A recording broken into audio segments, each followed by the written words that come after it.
Hello বন্ধুরা, science with clarity চ্যানেলে তোমাদেরকে স্বাগতম। এই চ্যানেলে আমি পদার্থবিদ্যা তথা বিজ্ঞানে নানা গুরুত্বপূর্ণ বিষয়ে তোমাদের সাথে আলোচনা করব এবং বিভিন্ন বিষয়ে তোমাদের ধারণা পরিষ্কার করার চেষ্টা করব। আমি তোমাদের ক্লাস 12-এর স্থির তড়িতে তড়িৎ বিভব সম্পর্কে তোমাদের সাথে আমি আলোচনা করছিলাম। আজকে আমি তড়িৎ বিভবে আহিত পরিবাহীর যে ধর্ম কিছু, সেই গুরুত্বপূর্ণ ধর্ম নিয়ে আমি তোমাদের সাথে আলোচনা করব এবং তড়িৎ স্থিতিশক্তি নিয়ে আমি তোমাদের সাথে আলোচনা করব। তাহলে আজকে আমাদের আলোচনার প্রথম বিষয় হবে আহিত পরিবাহীর ধর্ম। সেই আহিত পরিবাহী বা পরিবাহীর যে কিছু গুরুত্বপূর্ণ ধর্ম, সেটা নিয়ে আমি তোমাদের সাথে প্রথমে আলোচনা করব। তাহলে প্রথমে আমি আলোচনা করব আহিত পরিবাহীর ধর্ম নিয়ে। ঠিক আছে?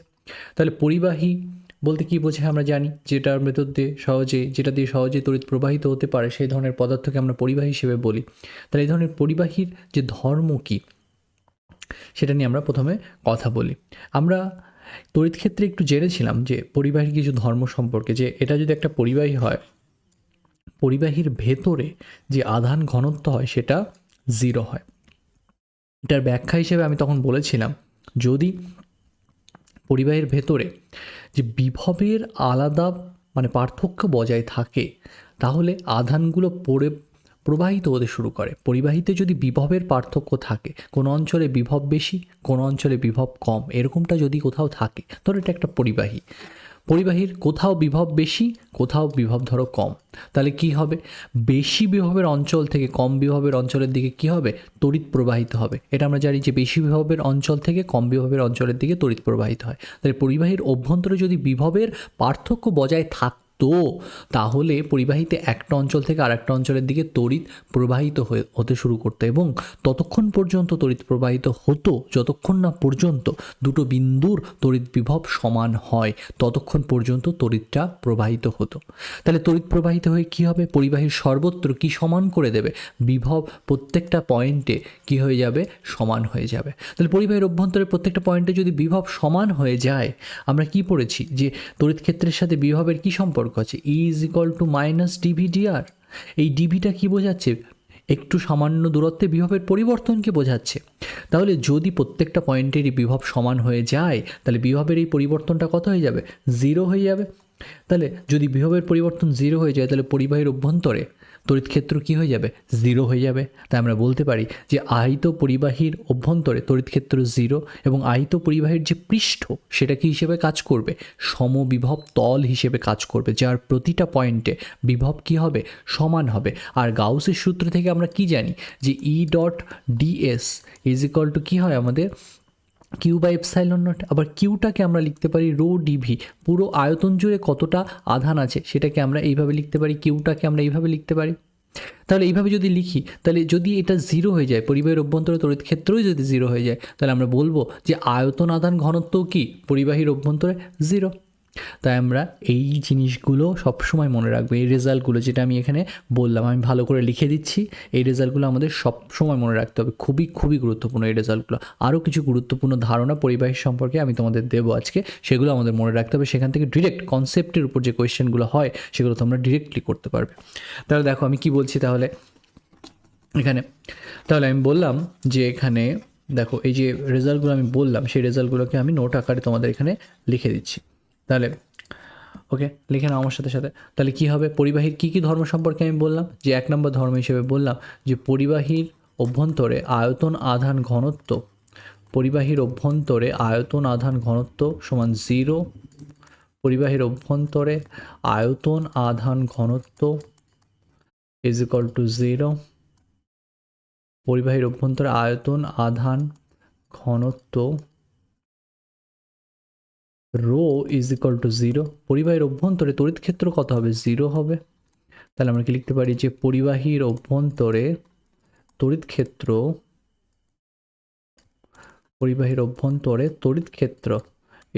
কি হবে আমাদের? 0 হবে। তড়িৎ ক্ষেত্র E = 0। এটা পরিবাহীর অভ্যন্তরে কিন্তু। আচ্ছা, তারপরে আর কি কি ধর্ম আছে? যে পরিবাহীর পৃষ্ঠ সমবিভব তল হিসেবে কাজ করে।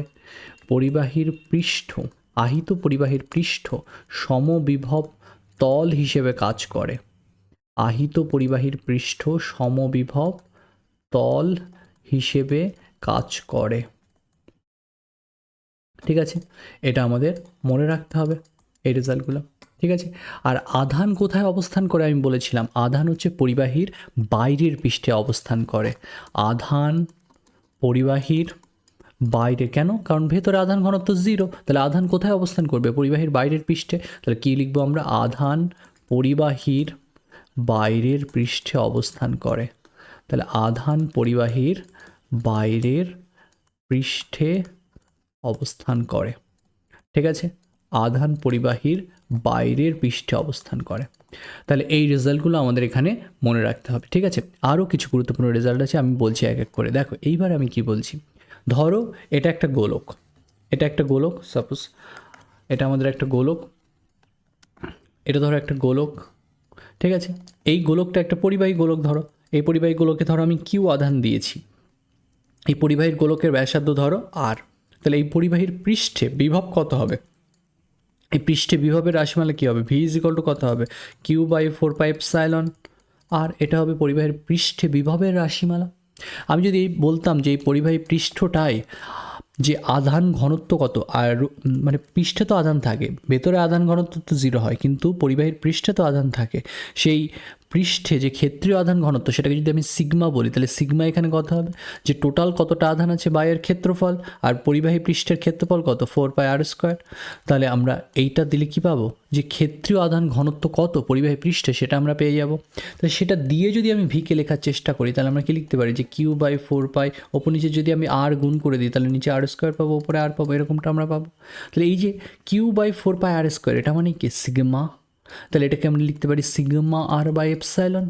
তাহলে আমরা বলতে পারি যে পরিবাহীর ক্ষেত্রে V is equal to sigma R হবে। আর কি বোঝাচ্ছে? ওই গোলকটার ব্যাসার্ধকে বোঝাচ্ছে, আর সিগমা কি বোঝাচ্ছে? ক্ষেত্রীয় আধান ঘনত্বকে বোঝাচ্ছে। ভিটা কি? ভিটা হচ্ছে বিভব। এবং আমি বারবার বললাম যে পরিবাহীর পৃষ্ঠ কী হিসেবে কাজ করে? সমবিভব তল হিসেবে কাজ করে, মানে প্রতিটা পয়েন্টের বিভব সমান হবে। তাহলে বিভব প্রতিটা পয়েন্টের সমান, আর তার ভি ইজ প্রপোর্শনাল টু কী হলো? সিগমা আর। তাহলে পরিবাহীর পরিবাহী পৃষ্ঠে কোথাও যদি আর কমে যায়, আচ্ছা আর কমে যাওয়ার মানে কি? আবার এখানে তো একটা গোলক হিসেবে বলছি, তাহলে আর কম বেশি হওয়ার কিছু নেই। কিন্তু ধরো পরিবাহীর কোনো অংশ এরকমের কম, এরকম সূচিমুখযুক্ত, মানে কোনো অংশ এরকম কম বাঁকানো, আবার কোনো অংশ ধরো এরকমের খুব সুচালো, খুবই সুচালো। তাহলে এই যে অংশ এ পয়েন্টটা অনেক বেশি সুচালো বি এর তুলনায়। তাহলে এই বি অংশে যদি আমি এরকম একটা কার্ভ বানাতাম, একটা গোলক মতো বানাতাম, তার যে ব্যাসার্ধ হতো সেটা এ পয়েন্টে যে গোলকটা হতো তার থেকে কী হতো? বেশি হতো। তাহলে আমরা কি বলবো? যে বিয়ের বক্রতা কি? বিয়ের বক্রতা হচ্ছে কম। বিয়ের বক্রতা কম হওয়ায় তার ব্যাসার্ধ কি? বক্রতা ব্যাসার্ধ বেশি। যে বি অঞ্চলের যে বক্রতা ব্যাসার্ধ আর বি, সেটা আর এই অঞ্চলের যে বক্রতা ব্যাসার্ধ তার তুলনায় কি বড়। সো আর বি আর এর থেকে বড়। তাহলে এই জিনিসটা আমাকে কি নির্দেশ করছে? এই জিনিসটা আমাকে নির্দেশ করছে যে পরিবাহীর পৃষ্ঠে সিগমা আর আর এর গুণফল কি থাকবে? ধ্রুবক থাকবে। তার মানে কোথাও যদি বক্রতা ব্যাসার্ধ কমে যায়, তাহলে সে অঞ্চলে পরিবাহীর সিগমা বাড়বে, আর যদি কোথাও বক্রতা ব্যাসার্ধ কমে যায় তাহলে সে অঞ্চলে সিগমা বাড়বে, আর বক্রতা ব্যাসার্ধ বেড়ে গেলে সিগমা আমার কমবে। তাহলে কেন এটা হবে? কারণ ভিকে আমাকে সেম রাখতে হবে, পরিবাহীর পৃষ্ঠে সর্বত্র ভি সেম থাকবে, বিভব সমান থাকবে।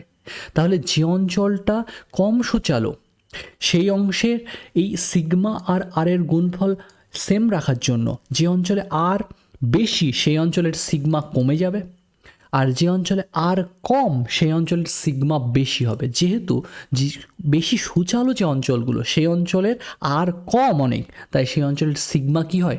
বেশি হয়। তাই আমরা বলি যে পরিবাহীর যে অঞ্চলগুলো সূচিমুখযুক্ত হয়, মানে যে অঞ্চলটা সুচালো হয়, সেই অংশে যে আধান ঘনত্ব সেটা বেশি হয়।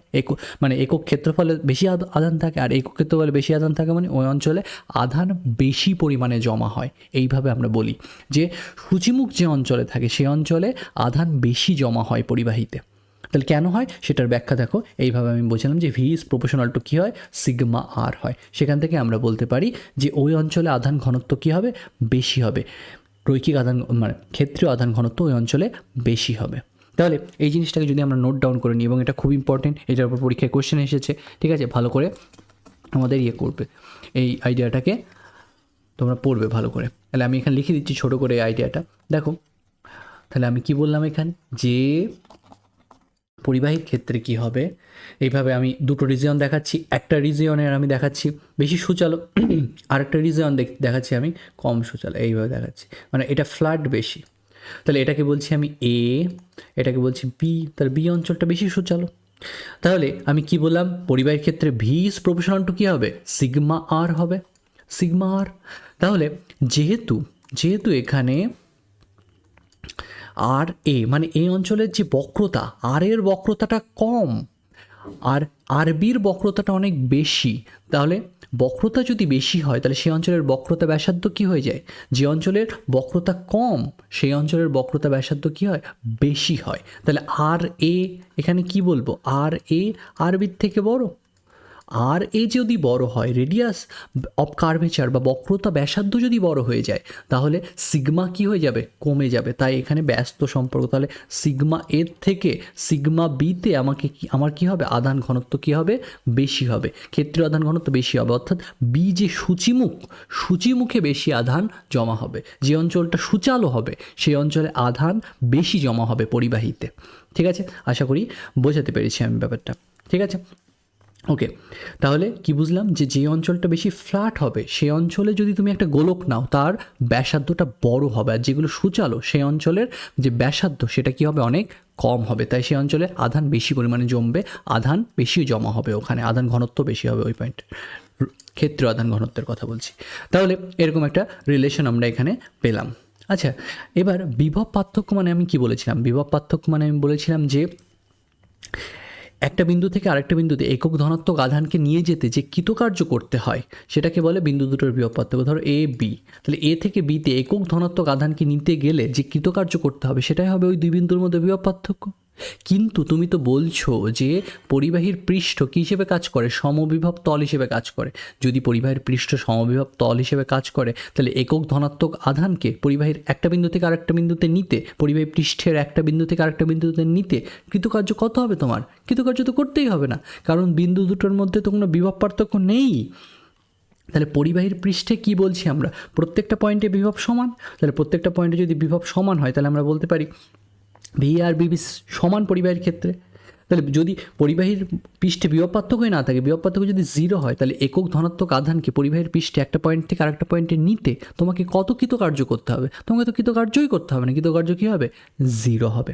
তাহলে এটা একটা ইম্পর্টেন্ট পয়েন্ট এবং এখান থেকে আমি আরেকটা গুরুত্বপূর্ণ রেজাল্ট পাবো। তাহলে দেখি একটা একটা করে আমরা, তাহলে আমরা কি বলছি এখানে, আমি বলছি যে পরিবাহীর পৃষ্ঠ সমবিভব তল হওয়ায়, ঠিক আছে, এগুলো আহিত পরিবাহীর পৃষ্ঠ, অ্যাকচুয়ালি আমি আর আহিত কথাটা লিখলাম না এখানে। তো আহিত পরিবাহীর পৃষ্ঠ সমবিভব তল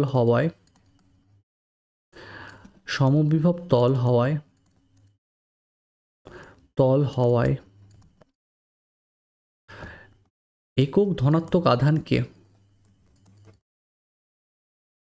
একক ধনাত্মক বলে না, যে কোনো পরিমাণ আধানকে, ঠিক আছে, যে কোনো পরিমাণ আধানকে, আমি একক ধনাত্মক না লিখে বলছি যে কোনো মানে আধানকে, ঠিক আছে, যে কোনো আধানকে তল হাওয়ায় আধানকে একটি বিন্দু থেকে কোথাকার একটি বিন্দু, ওই পরিবাহীর পৃষ্ঠের একটি বিন্দু থেকে, ঠিক আছে, একটি বিন্দু থেকে অপর বিন্দুতে নিতে কৃতকার্য কি হবে, আমাদের জিরো হবে। তাহলে অপর বিন্দুতে নিতে কৃতকার্য এটা সমান কি হবে, আমাদের জিরো হবে। কারণ কি, পরিবাহীর পৃষ্ঠটা সমবিভব তল, তাই একটা পয়েন্ট থেকে ওই পৃষ্ঠের উপরে একটা বিন্দু থেকে আরেকটা বিন্দুতে যে কোনো আধানকে নিতে, একটা পয়েন্ট থেকে আরেকটা পয়েন্ট নিতে কৃতকার্য কত হবে, আমার জিরো হবে এখানে, যেহেতু পরিবাহীর পৃষ্ঠ সমবিভব তল হিসেবে কাজ করে। ঠিক আছে, তাহলে যদি এটা আমার একটা আহিত পরিবাহীর পৃষ্ঠ হয় আর সেই পরিবাহী পৃষ্ঠে যদি দুটো পয়েন্ট এইভাবে আধান ধরো এখানে পরিবাহী পৃষ্ঠে ছড়িয়ে আছে, আমি কি করলাম, আমি পরিবাহী পৃষ্ঠের দুটো পয়েন্ট নিলাম, এটা আমার একটা পয়েন্ট এ, এটা আমার একটা পয়েন্ট বি। এখানে কি আছে, ধরো আমি এই আধানগুলো যেহেতু পরিবাহী পৃষ্ঠে জমা হয়েছে, তাহলে পরিবাহী পৃষ্ঠে একটা তড়িৎ ক্ষেত্র আছে, ভেতরে তড়িৎ ক্ষেত্র নেই, পৃষ্ঠে একটা তড়িৎ ক্ষেত্র আছে পরিবাহীর। তার রাশিমালা কেমন হয় সেটা আমরা গাউসের সূত্র দিয়ে বের করেছিলাম তড়িৎ ক্ষেত্রে। তাহলে এখানে একটা তড়িৎ ক্ষেত্র আছে, আমরা ধরছি তড়িৎ ক্ষেত্র এইভাবে আছে পরিবাহী পৃষ্ঠে, সেই পরিবাহী পৃষ্ঠে যে তড়িৎ ক্ষেত্রটা ক্রিয়া করছে সেটা পরিবাহী পৃষ্ঠের সঙ্গে থিটা কোণে ক্রিয়া করছে। তাহলে একক ধনাত্মক আধানকে এ থেকে বিতে নিতে কতটা কৃতকার্য তোমাকে করতে হবে? 0 কৃতকার্য করতে হবে, কারণ পরিবাহী পৃষ্ঠের প্রতিটা বিন্দুতে বিভব তো সমান। তাহলে এ পয়েন্টের যে বিভব আর বি পয়েন্টের বিভব সমান, তাহলে একক ধনাত্মক আধানকে এ থেকে বিতে নিতে কৃতকার্যটা কত হবে? 0 হবে। কিন্তু আমি যদি তড়িৎ ক্ষেত্র দিয়ে কৃতকার্য ক্যালকুলেট করি তাহলে সেটা কত হবে? এই বরাবর, এই এ বি বরাবর তড়িৎ ক্ষেত্রের উপাংশ কত হবে? এটা যদি আমাদের থিটা হয়, এটা যদি আমাদের থিটা হয়, এটা যদি আমাদের ই হয়, তাহলে ই এর এই বরাবর উপাংশ কত পাবো? ই কস থিটা। আর এই বরাবর উপাংশ কত পাবো? ই সাইন থিটা। তাহলে এই ই কস থিটার এগেনস্টে আমি কি করছি? এ থেকে বিতে আসছি, তাহলে তার জন্য আমাকে কৃতকার্য কত করতে হবে? ই cos theta into A B. এই যে কৃতকার্যটা সেটা তো আমরা বলছি 0 হবে। কেন? কারণ দুটো পয়েন্টে বিভবের পার্থক্য কত এখানে? 0। এ আর বি এর বিভব সমান। তাহলে আমি যদি একক ধনাত্মক আধানকে এ থেকে বিতে আনতাম তার জন্য কৃতকার্য কত হবে আমাদের? ই cos theta into A B. তাহলে আমরা এখানে কি লিখতে পারি? যে ই cos theta into A B, এটা কী হয়ে যাবে আমাদের? 0 হবে। এটা 0 কেন হলো? কারণ একক ধনাত্মক আধানকে একটা পয়েন্ট থেকে আরেকটা পয়েন্টে আনতে কৃতকার্যটা কত হবে? 0 হবে। আর কৃতকার্যটা রাশিমালা আমরা এখানে কীভাবে বের করলাম? ই cos theta into A B করে। এ বিটা এখানে সরণ, আর ই কস থিটা বলতে একক ধনাত্মক আধানের ওপর এ বি বরাবর কতটুকু বল ক্রিয়াশীল হচ্ছে সেইটা। ই বলতে একক ধনাত্মক আধানের উপর ক্রিয়াশীল বলকে বোঝায়, আর সেই বলটা যদি বি এ বরাবর ক্রিয়াশীল হয় তাহলে সেটা হবে ই কস থিটা। আর তড়িৎ ক্ষেত্র যেদিকে ক্রিয়া করে সেই বরাবর পজিটিভ আধান বিকর্ষিত হয়। আমি পজিটিভ আধানের এগেনস্টে এ বি দূরত্ব গেছি, মানে তড়িৎ ক্ষেত্রের বিরুদ্ধ অপোজিটে আমি এ বি দূরত্ব গেছি, তার জন্য আমাকে কৃতকার্য কত করতে হবে? এই পরিমাণ কৃতকার্য করতে হবে। ঠিক আছে, তাহলে আমি কি লিখতে পারি এখানে? যে এইটা হচ্ছে আমার কৃতকার্য। সেই কৃতকার্যটা কত হয়ে গেল? এখানে 0 হয়ে গেল। তাহলে এখানে আমরা কি লিখতে পারি? বা আমরা কি লিখতে পারি? দেখো, cos theta is equal two কত হবে আমাদের? 0। তাহলে থিটা ইজ ইকুয়াল টু কত হবে? 90 ডিগ্রি হয়ে যাবে আমাদের। থিটা কত ডিগ্রি হয়ে গেল? 90 ডিগ্রি। অর্থাৎ কি বোঝাচ্ছে এখানে? তার মানে বোঝাচ্ছে যে ইটা অ্যাকচুয়ালি 90 ডিগ্রি কোণে থাকবে। কার সাথে 90 ডিগ্রি কোণে থাকবে? পরিবাহী পৃষ্ঠের সঙ্গে 90 ডিগ্রি কোণে থাকবে। তাহলে আমরা বলতে পারি যে পরিবাহী পৃষ্ঠে, আহিত পরিবাহী পৃষ্ঠে তড়িৎ ক্ষেত্র পরিবাহী পৃষ্ঠের সঙ্গে 90 ডিগ্রি কোণে থাকে। ঠিক আছে, তাহলে এটা আমরা লিখতে পারি। ভেরি ভেরি ইম্পর্টেন্ট পয়েন্ট আমাদের, যে আহিত পরিবাহী পৃষ্ঠে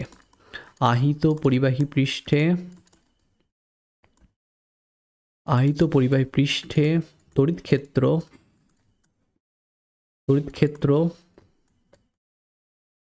পৃষ্ঠের সঙ্গে 90 ডিগ্রি কোণে অবস্থান করে। পৃষ্ঠের সঙ্গে 90 ডিগ্রি কোণে অবস্থান করে।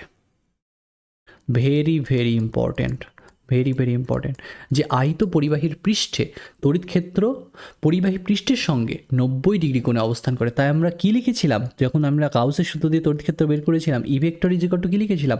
সিগমা বাই এপসাইলন নট বা সিগমা বাই এপসাইলন ইন্টু কি লিখেছিলাম? এন ক্যাপ লিখেছিলাম। এটা দিয়ে কী বোঝাচ্ছিলাম? এন ক্যাপ দিয়ে বোঝাচ্ছিলাম যে আহিত পরিবাহী পৃষ্ঠে যে তড়িৎ ক্ষেত্রটা সেটা তল সাপেক্ষে অভিলম্ব বরাবর ক্রিয়া করছে, মানে ওই তলের লম্ব দিকে ক্রিয়া করছে। এখানে আমরা সেটাই পেলাম, যেহেতু আহিত পরিবাহীর পৃষ্ঠ একটা সমবিভব তল হিসেবে কাজ করে, তাই ওইখানে আমরা দেখছি যে তড়িৎ ক্ষেত্রটা কত ডিগ্রি কোণে থাকছে? 90 ডিগ্রি কোণে থাকছে। তাহলে এটাও কিন্তু আপনার ইম্পর্টেন্ট কথা, যে আহিত পরিবাহীর পৃষ্ঠে তড়িৎ ক্ষেত্রটা পরিবাহী পৃষ্ঠের সঙ্গে 90 ডিগ্রি কোণে থাকে, এটা ঠিক কথা। আবার যেহেতু পরিবাহীর পৃষ্ঠ সমবিভব তল, তাই এই রেজাল্টটা আমরা পেলাম। তাহলে আমরা ইন জেনারেল এটা লিখতে পারি যে সমবিভব তলে তড়িৎ ক্ষেত্র সেই সমবিভব তলের সঙ্গে 90 ডিগ্রি কোণে অবস্থান করবে, এটাও আমরা লিখতে পারি। তাহলে এভাবে আমরা বলতে পারি যে সমবিভব তলে তড়িৎ ক্ষেত্র তলটির সঙ্গে 90 ডিগ্রি কোণে অবস্থান করে। ঠিক আছে, এটাও আমাদের মনে রাখতে হবে। ঠিক আছে, তাহলে যে ইম্পর্টেন্ট রেজাল্টগুলো আমি বললাম এখানে, এগুলো কিন্তু খুবই ইম্পর্টেন্ট। এগুলো দিয়ে পরীক্ষায় বহুবার কোয়েশ্চেন এসেছে। ঠিক আছে, খুব ভালো করে মনে রাখবে তাহলে এগুলো। তাহলে সমবিভব তলে তড়িৎ ক্ষেত্র তলটির সঙ্গে 90 ডিগ্রি কোণে অবস্থান করে। তাহলে আমি পরিবাহীর কিছু গুরুত্বপূর্ণ ধর্ম সম্পর্কে তোমাদের বললাম, এগুলো আমাদের মনে রাখতে হবে। এগুলো সম্পর্কে খুব ভালো করে রিভিশন করবে। এবার আমি কি করছি, একটা ধরো আধান কোনো অঞ্চলে জমা হয়েছে, তাহলে সেই অঞ্চলের একটা তড়িৎ স্থিতিশক্তি আছে। আমি বারবার বলেছি তড়িৎ বিভব তোমাদের তড়িৎ স্থিতিশক্তির দিকে তোমাদের ধাবিত করবে। তাহলে সেই তড়িৎ স্থিতিশক্তিকে আমরা এখন কি করে হিসাব করা যেতে পারে একটা আহিত সংস্থার ক্ষেত্রে, সেটা আমি তোমাদের সাথে ডিসকাশন করব। তাহলে এবার আমি কি বলছি যে একটা সংস্থার তড়িৎ স্থিতিশক্তি কী করে ক্যালকুলেট করা যেতে পারে সেটা নিয়ে আমি তোমাদের সাথে কথা বলবো। তাহলে এবার আমি কি আলোচনা করব, তড়িৎ স্থিতিশক্তি, ইলেকট্রোস্ট্যাটিক এনার্জি। ঠিক আছে, এবং সবসময় মনে রাখবে যে তড়িৎ ক্ষেত্র হচ্ছে সংরক্ষী বলক্ষেত্র। এই বলক্ষেত্রে করা কৃতকার্য কিন্তু পথের উপর নির্ভর করবে না, এটা আমি আগেও বুঝিয়েছি, সেটা নিয়ে আমি এখন কথা বলছি না। তাহলে এবার আমি কি বলছি, তড়িৎ স্থিতিশক্তি নিয়ে কথা বলছি। ঠিক আছে, দেখো তাহলে তড়িৎ স্থিতিশক্তিটা কি। তড়িৎ স্থিতিশক্তি হচ্ছে, ধরো এখানে একটা আধান আছে, তাহলে এই কিউ আধানের জন্য এখানে একটা পয়েন্ট পিতে একটা তড়িৎ বিভব আছে ধরো, তাহলে পি পয়েন্টে যে তড়িৎ বিভব সেটা আমি ভিপি দিয়ে বোঝাচ্ছি। তাহলে এই পি পয়েন্টের তড়িৎ বিভব হিসাব করার মানে কি, মানে হচ্ছে আমি যদি একক ধনাত্মক আধানকে বহু দূর থেকে অসীম থেকে পি বিন্দুতে নিয়ে আসতাম, তাহলে আমাকে কতটা কৃতকার্য করতে হতো ওই কিউ আধানকে পি বিন্দুতে আনার জন্য, সেটাই হতো পি বিন্দু তড়িৎ বিভব। তাহলে আমি যে কৃতকার্যটা করলাম সেটা কোথায় গেল, সেটা এই সিস্টেমের ভেতর এনার্জি হিসেবে জমা হলো। তাহলে একক ধনাত্মক আধানকে একটা পয়েন্টে নিয়ে আসলে যে স্থিতিশক্তি ওই একক ধনাত্মক আধানের মধ্যে জমা হয় সেটাই হচ্ছে তার তড়িৎ স্থিতিশক্তি, বা ওই বিভবটাই হচ্ছে ওই একক ধনাত্মক আধানটার ওই পয়েন্টের তড়িৎ স্থিতিশক্তি। অথবা আমি যদি এখানে কিউ আধান রাখতাম আর এখানে যদি 1 কুলম্ব আধান রাখতাম, তাহলে এই দুটো চার্জ নিয়ে গঠিত যে সংস্থা, সেই সংস্থাটার তড়িৎ স্থিতিশক্তি কী হবে, এইটাই হবে তড়িৎ স্থিতিশক্তি। যে পি পয়েন্টে যে তড়িৎ বিভব সেটাই হবে এই কিউ আর 1 কুলম্ব চার্জ নিয়ে গঠিত যে সংস্থা তার তড়িৎ স্থিতিশক্তি। তার মানে কোনো একটা পয়েন্টের বিভব যদি আমি হিসাব করতে পারি, তাহলে একক ধনাত্মক আধানকে ওই পয়েন্টে নিয়ে আসার জন্য যে কৃতকার্য করতে হচ্ছে সেটা আমি পেয়ে গেলাম। তাহলে আমি যদি একক আধান না এনে আমি ওই পয়েন্টে কিউ আধানকে আনতাম, তাহলে আমাকে কতটা কৃতকার্য করতে হতো, কিউ ইন্টু ভি পরিমাণ কৃতকার্য করতে হতো। তাহলে এই পরিমাণ কার্য আমি করতাম আর এই পরিমাণ শক্তি ওখানে জমা হতো। তাহলে এইভাবে আমি কী পেতাম, বিভব হিসাব করার মাধ্যমে একটা কিউ আধানকে কোনো একটা পয়েন্টে আনতে গেলে আনার জন্য কতটা স্থিতিশক্তি ওই সিস্টেমে জমা হয় সেটা আমরা পেতে পারি। কিউ আধানের জন্য যে তড়িৎ ক্ষেত্র সেটা এরকম বাইরের দিকে ক্রিয়া করছে। আমি যদি একক ধনাত্মক আধানকে এই কিউ আধানের অপোজিটে আনতে চাই, তাহলে কিউ আধান তো ওই একক ধনাত্মক আধানকে বিকর্ষণ করবে। আমি ওই বিকর্ষণ বলের বিরুদ্ধে কাজ করে করে একক ধনাত্মক আধানকে কিউ এর ক্ষেত্রের ভেতরে এনেছি। তাহলে আমি যে কাজটা করেছি, ঠেলে ঠেলে জোর করে যে আনছি, তার জন্য একটা শক্তি এখানে জমা হয়েছে, আর সেটাকেই আমরা বলছি তড়িৎ স্থিতিশক্তি। এখন যদি চার্জটা নেগেটিভ হয়ে যেত, আমি যদি একটা নেগেটিভ চার্জকে এই দিকে আনতে চাইতাম, কিউ এর কাছাকাছি আনতে চাইতাম, তাহলে কি আমাকে কৃতকার্য করতে হতো না, এই কিউ চার্জ ওই -1 কুলম্ব চার্জকে নিজেই টেনে নিয়ে আসতো। সেই ক্ষেত্রে আমরা বলতাম তড়িৎ স্থিতিশক্তিটা সেই ক্ষেত্রে নেগেটিভ হতো। তাহলে কখন পজিটিভ হবে কখন নেগেটিভ হবে কী করে হিসাব করবো আমরা, দেখি আমরা কী করে হিসাব করতে পারি। ধরো সাপোজ এখানে একটা আধান আছে, Q1 আধান আছে, আর এখানে Q2 আধান আছে। ঠিক আছে, আমি বলছি আমি এই পি পয়েন্টের, ধরো এই Q2 না বলে এখানে ধরো পি পয়েন্ট বললাম আমি এটাকে। তো Q1-এর জন্য পি পয়েন্টের যে তড়িৎ বিভব সেটা কত হয়, সেটা হয় এইটা Q1/4πε/r। এটা হচ্ছে পি পয়েন্টের তড়িৎ বিভব কার জন্য, Q1-এর জন্য। তার মানে ওই Q2-র অবস্থানে যদি আমি একক ধনাত্মক আধানকে আনতাম, তাহলে এই পরিমাণ কৃতকার্য আমাকে করতে হতো, যেটা তড়িৎ বিভব দ্বারা নির্দেশিত হবে Q1-এর, আর দূরত্বের পি পয়েন্টের তড়িৎ বিভব দ্বারা নির্দেশিত হবে।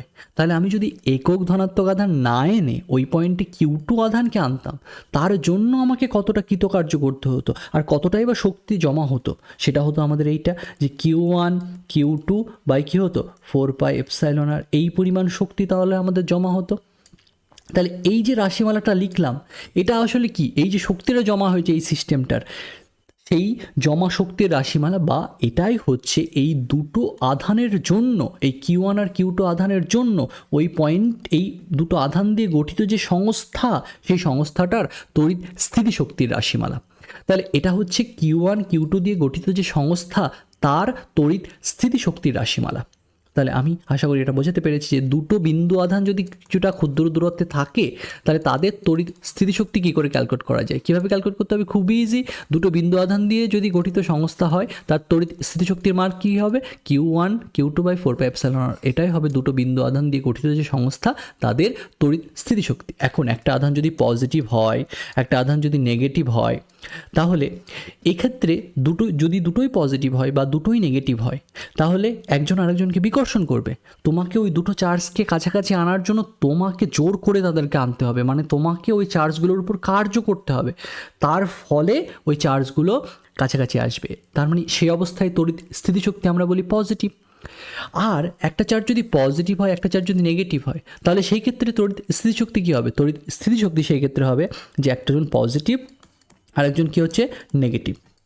ঠিক আছে, বাই কী হবে 4πε মধ্যবর্তী দূরত্ব, এই দুটোর মধ্যবর্তী দূরত্ব যদি আর হতো তাহলে এরকমটা হতো। এক্ষেত্রে দেখো তড়িৎ স্থিতিশক্তি কী হয়ে যেত, নেগেটিভ হয়ে যেত। তার মানে একটা চার্জ যদি ধনাত্মক, একটা চার্জ যদি নেগেটিভ হয়, একটা চার্জ যদি পজিটিভ, একটা চার্জ যদি নেগেটিভ হয়, সেই ক্ষেত্রে তড়িৎ স্থিতিশক্তি কী হবে, নেগেটিভ হবে। তার মানে একজন আরেকজনকে টেনে নিজেরাই কাছাকাছি চলে আসছে, ওরা নিজেদের শক্তিকে খরচ করে তোমার এই একজন আরেকজনের কাছাকাছি চলে আসছে।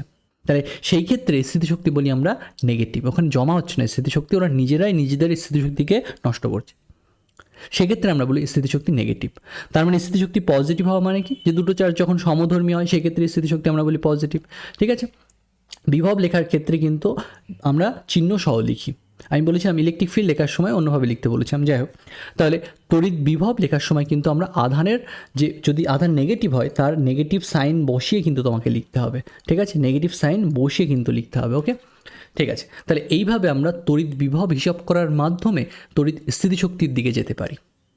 তাহলে এই যে জিনিসটা আমি বললাম, দুটো বিন্দু আধানের জন্য খুব সহজে তড়িৎ বিভব লিখতে বললাম, সেটাকে ইউজ করে আমি যদি তোমাদের বলি যে ধরো তিনটে আধান আছে একটা পয়েন্টে, একটা সংস্থাতে তিনটে আধান আছে, তাহলে সেই সংস্থাটার ক্ষেত্রে কী করে তুমি তড়িৎ স্থিতিশক্তির রাশিমালা লিখবে, ঠিক আছে, সেটাকে একটু বোঝাও তো আমাকে। ঠিক আছে, তাহলে সেটা কী করে বলতে পারি, দেখো এই যে তড়িৎ স্থিতিশক্তি লিখবো, সেই তড়িৎ স্থিতিশক্তি আমার কার জন্য লেখার উদ্দেশ্য, আমার উদ্দেশ্য হচ্ছে অনেক যদি আধান থাকে তাদের ক্ষেত্রে কী করে তড়িৎ স্থিতিশক্তি লিখবো, তাহলে সেইটা লেখার জন্য একটা জেনারেলাইজেশন সূত্র আছে, সেইটা একটু জটিল, সেটা বোঝানোর জন্য আমি নানাভাবে তোমাদের আগে বুঝিয়ে নিচ্ছি, তারপরে আমি ওই জেনারেল ফর্মটা লিখছি। ঠিক আছে, তাহলে এগুলো তোমরা বোঝো ভালো করে, যেগুলো আমি বোঝাচ্ছি এখানে। তো ধরো তিনটে আধান দিয়ে তোমার একটা সংস্থা আছে, Q1 Q2 Q3, তিনটে বিন্দু আধান দিয়ে তোমার একটা সংস্থা আছে। দুটো যদি বিন্দু আধান থাকতো তার ক্ষেত্রে তড়িৎ স্থিতিশক্তি কী করে লিখতাম আমি, সেটা খুব সহজেই আমরা লিখতে পারি। কীভাবে, Q1 Q2/4πε, এদের মধ্যবর্তী দূরত্বকে আমি R12 বলছি, Q2 Q3 মধ্যবর্তী দূরত্বকে আমি R23 বলছি, আর Q1 Q3 মধ্যবর্তী দূরত্বকে আমি R31 বলছি, এইভাবে বলছি। তাহলে এই সংস্থাটার তড়িৎ স্থিতিশক্তি কী হবে, দুটো করে পেয়ার নিয়ে দেখি আমি প্রত্যেকটার তড়িৎ স্থিতিশক্তি কত, তাহলে Q1 Q2 তড়িৎ স্থিতিশক্তি কত, সেটাকে আমরা এইভাবে বলতে পারি 1/4πε Q1 Q2 বাই কী হবে R12। এটা হবে Q1 Q2 নিয়ে গঠিত যে সংস্থা তার তড়িৎ স্থিতিশক্তি, আর Q2 Q3 নিয়ে গঠিত যে সংস্থা তার তড়িৎ স্থিতিশক্তির মান কত হবে, সেটা হবে এইটা। Q3 Q1 নিয়ে গঠিত যে সংস্থা তার তড়িৎ স্থিতিশক্তির মান কত, সেটাকে আমরা লিখতে পারি এইভাবে যে Q3 Q1 বাই কী হবে R31। এইটাই হবে তিনটে চার্জ নিয়ে গঠিত সংস্থাটার তড়িৎ স্থিতিশক্তি। দেখো আমরা তিনটে পেয়ারই এখানে পেতে পারি। সেরকমভাবে যদি তোমাকে বলে চারটে আধান আছে, তাহলে সেই সংস্থার তড়িৎ স্থিতিশক্তি কী হবে, তাহলে দুটো করে পেয়ার নিয়ে যতগুলো করা যেতে পারে এরকম, সেরকমভাবে আমরা করলেই এই পুরো সংস্থাটার তড়িৎ স্থিতিশক্তি বেরিয়ে যাবে আমাদের। কোনো রিপিটেশন আমরা নেব না যে Q1 Q3 নেবো আবার Q3 Q1 নেবো, ব্যাপারটা ওরকম না, একবারই নেবো। ঠিক আছে, তাহলে এইভাবে আমরা পুরো সংস্থাটার তড়িৎ স্থিতিশক্তি হিসাব করতে পারতাম খুব সহজে। কিন্তু যদি অনেক বিন্দু আদান থাকে তার জন্য একটা জেনারেল ফর্মুলা আমাদের দরকার, যেটাকে আমরা বিভব দিয়ে লিখতে চাচ্ছি। তাই সেই রকম একটা ফর্মুলা আমরা কী করে ক্রিয়েট করতে পারি সেটা আমি তোমাদের বোঝানোর চেষ্টা করছি। আগে আমি বুঝিয়ে নিই, তারপরে আমি জেনারেল ফর্মুলাটা লিখব। জেনারেল ফর্মুলাটা অনেকটা জটিল, তাই এইভাবে ভেঙে যদি তুমি না বোঝো তাহলে বুঝতে পারবে না, সেই জন্য আমি এইভাবে আগে বুঝিয়ে নিচ্ছি তোমাদের। তাহলে ধরো এই Q1 Q2 Q3 নিয়ে গঠিত যে সংস্থা, এটা ধরো Q1 আমার, এটা ধরো Q2 আমার, আর এটা ধরো Q3 আমার। Q1 Q2 আর এটা আমার Q3। এই দূরত্বটাকে আমি বলছি R12, এই দূরত্বটাকে বলছি R23, এটাকে বলছি R31, এরকম করে আমাদের আছে ধরো। আমি কি করতে চাচ্ছি, আমি এই ভি কিউ ওয়ান আধানটা যেখানে আছে ওই পয়েন্টের যে তড়িৎ বিভব সেটাকে আমি বলছি ভি ওয়ান। মানে কিউ ওয়ান আধান ছাড় যদি না থাকতো ওই পয়েন্টে, তাহলে ওই পয়েন্টের তড়িৎ বিভব কত হতো, কার জন্য, কিউ ওয়ান বাদে যে আধানগুলো আছে কিউ টু কিউ থ্রি তার জন্য ওই কিউ ওয়ানের ওই অবস্থানের তড়িৎ বিভব কত হতো সেটা আমি ক্যালকুলেট করতে যাচ্ছি। মানে ওখানে যদি কিউ ওয়ান না থেকে যদি প্লাস 1 কুলম্ব আধানকে আমি আনতাম, তার জন্য কতটা শক্তি ওখানে জমা হতো বা ওই পয়েন্টের বিভব কত হতো কিউ টু কিউ থ্রির উপস্থিতির জন্য, সেটা আমি ক্যালকুলেট করছি। তাহলে কিউ ভি ওয়ান কী বোঝাচ্ছে, ভি ওয়ান বোঝাচ্ছে কিউ টু কিউ থ্রির জন্য 1 নম্বর অবস্থানের তড়িৎ বিভব।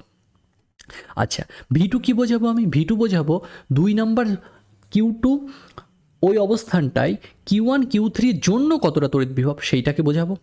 আর ভি থ্রি দিয়ে কী বোঝাবো, ভি থ্রি দিয়ে বোঝাবো যে কিউ ওয়ান কিউ টুর জন্য ওই কিউ থ্রির ওই অবস্থানের তড়িৎ বিভবটাকে আমি বোঝাবো। তাহলে ভি ওয়ান সমান আমি কী লিখতে পারি, ভি ওয়ান সমান আমি লিখতে পারি কিউ টু কিউ থ্রির জন্য কিউ ওয়ানের অবস্থানের তড়িৎ বিভবকে আমি লিখতে যাচ্ছি। তাহলে সেটা কত লিখতে পারি, 1/4πε। কিউ টুর জন্য ওই কিউ ওয়ানের অবস্থানে তড়িৎ বিভব কত হবে, যে কিউ টু বাই R12 এরকম লিখতে পারি, প্লাস কী হবে কিউ থ্রি বাই কী লিখতে পারি R31, এভাবে আমরা লিখতে পারি। এরকম ভি টু ওই অবস্থানটার তড়িৎ বিভবকে আমরা কীভাবে লিখতে পারি, তাহলে ভি টু মানে কী বলেছি আমি, ভি টু মানে বলেছি যে এই যে এটা হচ্ছে আমাদের ভি টু। তো ভি টু মানে কী বলেছি, ভি টু মানে বলেছি ওই কিউ টু আধানটা যে অবস্থানে আছে সেই অবস্থানের তড়িৎ বিভব কার জন্য, যে কিউ ওয়ান বাদ কিউ টু বাদে যে আধানগুলো আছে তাদের জন্য। তার মানে কিউ ওয়ান কিউ থ্রির জন্য কিউ টুর অবস্থানের তড়িৎ বিভবকে আমরা এইভাবে লিখছি। তো সেটাকে আমরা কী লিখতে পারি, যে কিউ ওয়ান বাইকে লিখতে পারি যে R12 এদের মধ্যবর্তী দূরত্ব বাই কী হবে আমাদের কিউ থ্রির জন্য কিউ টুর অবস্থানে তড়িৎ বিভব। তাহলে সেটাকে লিখতে পারি কীভাবে, R32 এইভাবে লিখতে পারি, বা R23, R32 একই কথা বোঝাচ্ছি। R32 বলতে 2 আর 3 এর মধ্যবর্তী দূরত্ব, R32 বলতেও ওই একই দূরত্বকে বোঝাচ্ছি।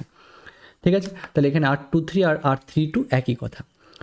তারপরে আমি কি বলছি, V three is equal to কী বলছি, ভি থ্রি মানে কি ওই 3 নম্বর আধানের অবস্থানে তড়িৎ বিভবটা কত, কার জন্য, 3 নম্বর চার্জটা বাদে অন্য যে চার্জগুলো আছে তাদের জন্য। তাহলে অন্য যে চার্জগুলো আছে তাদের জন্য তড়িৎ বিভব কত হবে ওই পয়েন্টে, তাহলে সেটাকে আমরা লিখতে পারি এইভাবে যে R31 প্লাস কত হচ্ছে কিউ টু বাই হচ্ছে আর তোমার এখানে কত হবে 1 2 বলেছি, তাহলে 2 1 1 2 আর 2 1 একই, তাই আমি এখানে 1 2ই লিখছি এখানে। তাহলে এরকমটা আমরা পেলাম একটা রেজাল্ট। ঠিক আছে, 1 2 আর 2 1 এখানে একই বোঝাচ্ছে। ঠিক আছে, আচ্ছা এখানে 1 3 হবে অ্যাকচুয়ালি, 1 3 তো হয়ে গেছে। তাহলে কিউ টুর জন্য কিউ থ্রির অবস্থানে তড়িৎ বিভব সেটাকে আমরা কি লিখবো এখানে R23 লিখবো। তাহলে এইভাবে আমি এই কিউ ওয়ান মানে কিউ ওয়ানের অবস্থানের তড়িৎ বিভব লিখলাম কিউ টু কিউ থ্রির জন্য, কিউ টুর অবস্থানের তড়িৎ বিভব লিখলাম কিউ ওয়ান কিউ থ্রির জন্য, আর কিউ থ্রির অবস্থানে তড়িৎ বিভব লিখলাম কিউ ওয়ান কিউটির জন্য কিউ টুর জন্য। তাহলে এরকম আমরা একটা রেজাল্ট পেলাম। ঠিক আছে, ওকে। এবার দেখো আমার উদ্দেশ্য কি, তড়িৎ স্থিতিশক্তি ক্যালকুলেট করা। আমি যদি এইভাবে প্রতিটা পয়েন্টের বিভব লিখে যদি আমি এই রেজাল্টটা করতাম যে ভি ওয়ান হচ্ছে কিউ ওয়ানের অবস্থানে তড়িৎ বিভব কিউ টু কিউ থ্রির জন্য, আমি যদি কিউ ওয়ানকে ভি ওয়ানের সাথে গুণ করে দিতাম, আমি যদি কিউ টুকে ভি টুর সাথে গুণ করে দিতাম, আমি যদি কিউ থ্রিকে ভি থ্রির সাথে গুণ করে দিতাম, তাহলে কি তড়িৎ স্থিতিশক্তির মতো কিছু একটা পেতাম না, পেতাম। দেখো তাহলে কী পেতাম আমি 1/4πε এরকমটা পেতাম, 1/4πε কী পেতাম Q one Q two by কত পেতাম R12 প্লাস কী পেতাম Q one Q three by কী হতো R31 প্লাস কী হতো আমাদের কিউ টু এবার গুণ হতো পরেরটার সাথে, তাহলে কিউ টু কিউ ওয়ান, তাহলে Q one Q two by কী লিখতে পারি R12 প্লাস কী হতো আমাদের Q two Q three by কী হতো R23 এরকমটা আমাদের হতো, প্লাস কী হতো আমাদের যে Q three Q one by কী হতো R31, আচ্ছা Q three Q one by হতো R31 প্লাস কী হতো আমাদের Q two Q three by কী হতো R23। তাহলে একটা জিনিস খেয়াল করে দেখো, এখানে কিউ ওয়ান কিউ টু আর বাই R12, এখানে কিউ ওয়ান এগুলো সব দুবার করে এসেছে, এইটা আর এইটা দুবার এসেছে, এটা আর এটা দুবার এসেছে, তাহলে সবগুলো এখানে দুবার করে এসেছে। তাহলে আমরা এটাকে লিখতে পারি না যে 2/4πε ইন্টুকে লিখতে পারি Q one Q two by কী হতো আমাদের R12 প্লাস কী হতো Q two Q three by R23 plus কী হতো Q three Q one by হচ্ছে R31। তাহলে আমার তড়িৎ স্থিতিশক্তি অ্যাকচুয়ালি কত ছিল? অ্যাকচুয়ালি ছিল আমাদের এইটা, অ্যাকচুয়ালি আমার এটা উত্তর আসা উচিত ছিল। কিন্তু আমি যদি এইভাবে V1 V2 V3কে বের করে ওই অবস্থানের আধানগুলোকে ওদের সাথে গুণ করে যদি সবাইকে যোগ করতাম, তাহলে ফাইনাল রেজাল্ট হিসেবে কী পেলাম আমি? দেখো, যেটা আমার অ্যাকচুয়ালি আসা উচিত ছিল, এইটুকু আমার অ্যাকচুয়ালি আসা উচিত ছিল, আমি তার ডাবল পেয়েছি, এখানে একটা 2 গুণ পেয়েছি। তাহলে এই 2টাকে যদি আমাকে সরাতে হয়, তাহলে আমাকে কী করতে হবে? আগে একটা হাফ দিতে হবে। আগে একটা হাফ দিলেই আমার অ্যাকুরেট রেজাল্ট চলে আসতো এখানে। তাহলে 2টা কেটে আমার কি হয়ে যেত? অ্যাকচুয়ালি তড়িৎ স্থিতিশক্তির যে রাশিমালা সেটা আমার চলে আসতো।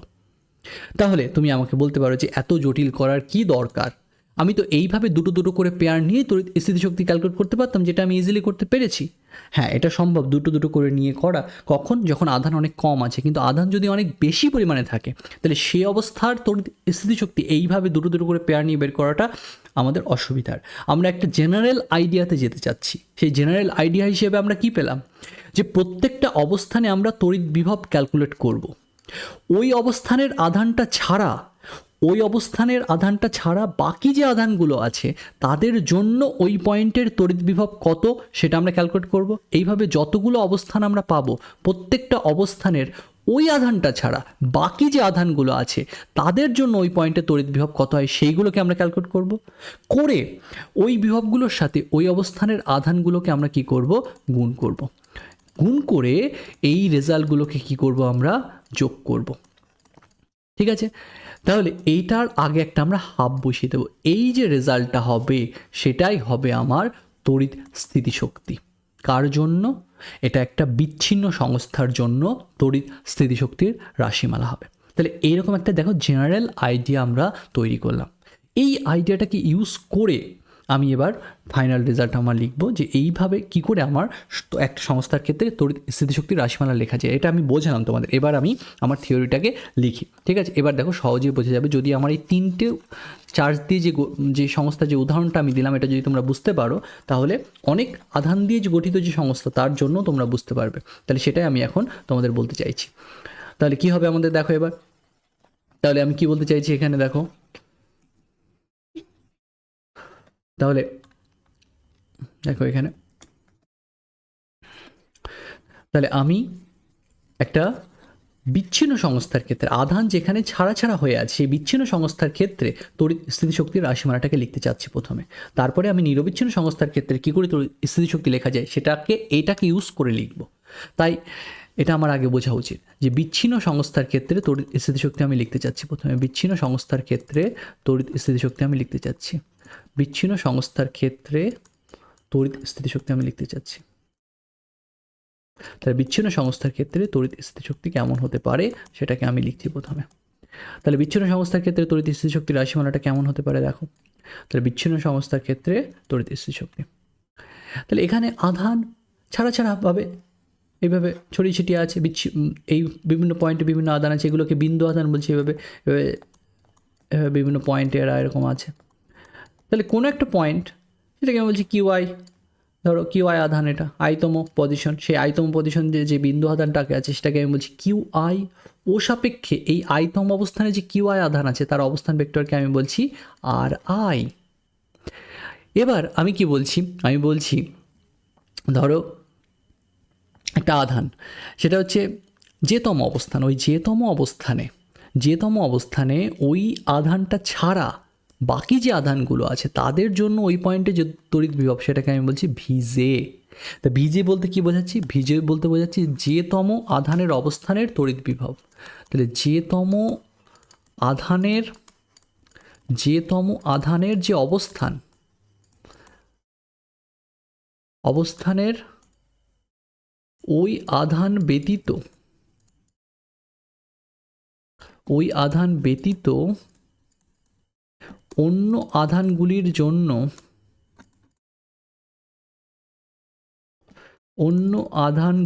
জন্য তড়িৎ বিভব আমরা বলছি ভিজে। মানে যেতম আধানের যে পজিশন, সেই পজিশনে ওই আধানটা ছাড়া বাকি যত আধান আছে সবার জন্য ওই পয়েন্টে যে তড়িৎ বিভব হচ্ছে সেটাকে আমরা বলছি ভিজে। তাহলে ভিজে সমান আমরা কি লিখতে পারি, যে কোনো একটা আধান বলছি আমি কিউআই, সেই কিউআই থেকে কিউআইয়ের জন্য ওই যেতম আধানের যে পজিশন, সেই পজিশনে কতটা তড়িৎ বিভব হবে, সেই পজিশনে কতটা তড়িৎ বিভব, ধরো এটা আই অবস্থান আর এটা যে অবস্থান, তাহলে আয়ের জন্য এই কিউআইয়ের জন্য যেতে কতটা তড়িৎ বিভব হবে সেটাকে আমরা কি লিখতে পারি 1/4πε ইন্টু কি লিখতে পারি QI/R আই জে। তাহলে এরকম আর আই জে বলতে আই আর জে এর মধ্যবর্তী দূরত্বকে বোঝাচ্ছি। তাহলে এরকম সব আয়ের জন্য যদি আমরা যেতে কতটা তড়িৎ বিভব হচ্ছে সেটাকে যোগ করে দিতাম, তাহলে যেতে ওই আধান, যে আধানটা ছাড়া অন্য যে আধানগুলো আছে সবার জন্য যেতে কতটা তড়িৎ বিভব হতো সেটা আমি পেতাম। তাহলে আমি কি করছি, এখানে সামেশন নিচ্ছি কার জন্য, ধরো আমার এখানে এন সংখ্যক আধান আছে, এন সংখ্যক বিন্দু আধান আছে, তাহলে আই সমান আমি কি লিখছি 1 to n। এই সমস্ত সবগুলোকে যদি আমরা যোগ করি তাহলে যে পয়েন্টে তড়িৎ বিভবটা পাবো। কিন্তু এখানে আই কখনো জে এর সাথে সমান হবে না, কারণ আমি বারবার বলছি যে আধান বাদে বাকি যে আধানগুলো আছে তার জন্য ওই পয়েন্টে তড়িৎ বিভব। ধরো এখানে 5টা আধান আছে, 1 2 3 4 5, 5টা আধান আছে, তুমি 3 নম্বর আধানের অবস্থানে তড়িৎ বিভবকে বলতে চাইছো, তুমি সেটাকে বলছো V3। তাহলে V3 মানে কি বোঝাচ্ছি, V3 মানে বোঝাচ্ছি 1 নম্বরের জন্য 3 তড়িৎ বিভব, 2 নম্বরের জন্য 3তে কতটা তড়িৎ বিভব হচ্ছে, 4 নম্বরের জন্য 3তে কতটা তড়িৎ বিভব হচ্ছে, 5 নম্বরের জন্য 3তে কতটা তড়িৎ বিভব হচ্ছে, এই 4টে তড়িৎ বিভবের যোগফলকে বোঝাচ্ছি। তাহলে 3-এর জন্য 3-এ কতটা তড়িৎ বিভব সেটা কখনো বলছি না, 3 বাদে বাকিগুলোর জন্য বলছি, তাই এখানে লিখেছি I not equal to J, আর বাকি সবার জন্য ওই পয়েন্টে তড়িৎ বিভব যেটা হচ্ছে সেগুলোকে যোগ করে সেটাকে আমি বলছি ভিজে। ঠিক আছে, তাহলে আমার উদ্দেশ্য কী ছিল, আমি তোমাদের 3টে যখন বুঝিয়েছিলাম সেখানে বলেছিলাম ফাইনাল রেজাল্ট আমি কীভাবে লিখেছিলাম, আমি বলেছিলাম এরকমভাবে লিখবো half Q1 V1 plus Q2 V2 plus কী লিখেছিলাম আমি Q3 V3। তাহলে সেই রকমভাবে যদি এখানে আমি লিখি তাহলে কী পাবো আমি, সেটা আমি এখন লিখছি। তাহলে এই সংস্থাটার তড়িৎ স্থিতিশক্তিকে এইভাবে 3টের জন্য লিখেছিলাম, তাহলে এইভাবে এই সংস্থাটার তড়িৎ স্থিতিশক্তি কী লিখতে পারি, এই বিচ্ছিন্ন সংস্থার ক্ষেত্রে তড়িৎ স্থিতিশক্তি কত হবে আমাদের, তাহলে তড়িৎ স্থিতিশক্তির রাশিমালা কী হবে আমাদের, যে তড়িৎ স্থিতিশক্তি এই সংস্থাটার ক্ষেত্রে তড়িৎ স্থিতিশক্তি ইউ ইজ ইকুয়াল টু কী লিখতে পারি, আগে আমরা কী দেবো, আগে আমরা এখানে একটা হাফ দেব, এবং আমি কি বলছি যে প্রত্যেকটা আধানের যে অবস্থান সেটাকে আমি বলছি ধরো যে তম আধান যে, আর তার যে ওই যে তম অবস্থান, ওই যে আধানটা ছাড়া বাকি যে আধানগুলো আছে তাদের সবার জন্য যে অবস্থানে যে তড়িৎ বিভব, এই গুণটা তোমাকে করতে হবে। এটা কার জন্য করবে, সবগুলো অবস্থানে এই ধরনের গুণ তুমি করবে, গুণ করে সেগুলোকে সবাইকে কী করবে, যোগ করবে, মানে এরকম করবে Q1 V1 plus Q2 V3 plus Q3 V3, এরকম তুমি করবে। তাহলে সেইটাকে আমি ছোট করে এইভাবে লিখতে পারি, এখানে যে সমান কী হবে 1 to n পর্যন্ত হবে, এইভাবে হবে আমাদের। তাহলে এই যোগফলটা যদি আমি করি তাহলে কি পাবো, ওই একটা এই সংস্থাটার কি পেয়ে যাব, তড়িৎ স্থিতিশক্তির রাশিমালা আমি পেয়ে যাব। তাহলে এই যোগফলটা আমাকে করতে হবে, এই যোগফলটার মানেই হচ্ছে এই পুরো ভেঙে লেখা কথাটাকে আমি এইভাবে লিখলাম। এখানে এই এনের জায়গায় যদি 3 হয় তাহলে আমাদের কি হবে Q1 V1 plus Q2 V2 plus Q3 V3, যদি এনের জায়গায় 4 হয় তাহলে কী হবে Q1 V1 plus Q2 V2 plus Q3 V3 plus Q4 V4, এরকমটা আমাদের হবে। তাহলে এই পুরো বড় হয়ে থাকা কথাটাকে আমি ছোট করে এইভাবে লিখলাম এখন। তাহলে আশা করি বোঝা গেছে এই জিনিসটা যদি বুঝতে পারো তাহলে আমাদের হবে। তাহলে এইভাবেই আমি তড়িৎ স্থিতিশক্তির রাশিমালাটাকে লিখতে পারি। এবার আর একটা লাইন লেখা যায় এখানে থেকে, যেটা তোমাদের অনেক জটিল রাখবে, যদি তোমরা না বুঝতে পারো তাহলে হবে। তাহলে দেখো এইটুকু বুঝলে হবে, এইটুকু বোঝা মানে অনেকটা বুঝে ফেলা এখানে, ঠিক আছে। তাহলে দেখো এইবার আরেকটা লাইন আমি লিখছি এখান থেকে, এটা বোঝা তোমাদের জন্য একটু মুশকিল। এখানে দুটো সামেশন দিয়ে আমি লিখছি, কেন স্যার দুটো সামেশন আবার কেন আসছে, দেখো একটা সামেশন হচ্ছে এই জে এর উপর আছে 1 to n, আর একটা সামেশন কার উপর হচ্ছে, এই যে ভিজে সমান তো উপরে সামেশন দিয়ে ওইরকম একটা জটিল করে লিখেছিলাম, তাহলে সেটা কি ছিল আমাদের আই সমান 1 to n, যেখানে I not equal to J এরকমটা ছিল। তাহলে এই জিনিসটা এবার যদি লিখি কিউজের সাথে ওপরের কিউআইটা গুণ হয়ে যাবে, তাহলে কি হয়ে যাবে Q I Q J by 4πε R I J, এরকমটা আমাদের হবে। তাহলে এই পুরো জিনিসটা আমাদের বোঝাচ্ছে এই রেজাল্টটাকে। আমি আগে যেভাবে বুঝেছি ওইভাবে যদি তোমরা বুঝে থাকো তাহলেই হবে। এই যে লাইনটা লিখলাম এই লাইনটা ওই কথাটাকেও বোঝাচ্ছে, ঠিক আছে, একটু জটিলভাবে লেখা আছে।